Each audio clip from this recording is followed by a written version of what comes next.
rin natin. Pinapaliguan yung bata. Pinapaputi siya nung nanay niya. Nilalabahan, baka sakaling pumuti pa raw.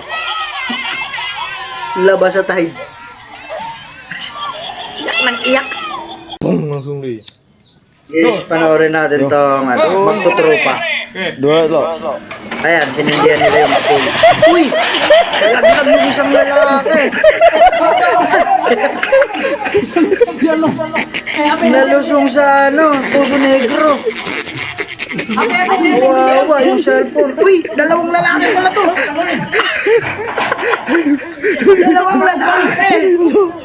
Kawawa naman. Tarzan. Pilay. Ano lang magpabentosa? Ito, mabisa raw to. Kaya lang, mukhang nakakatakot eh.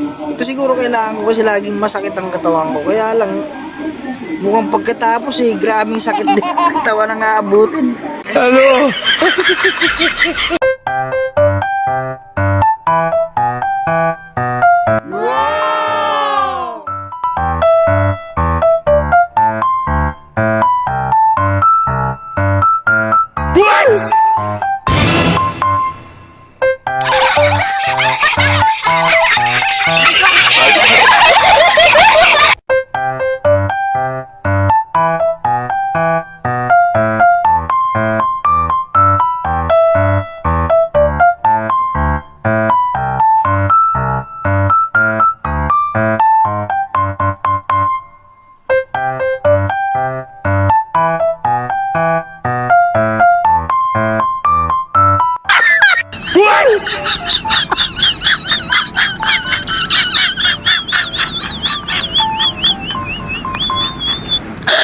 What?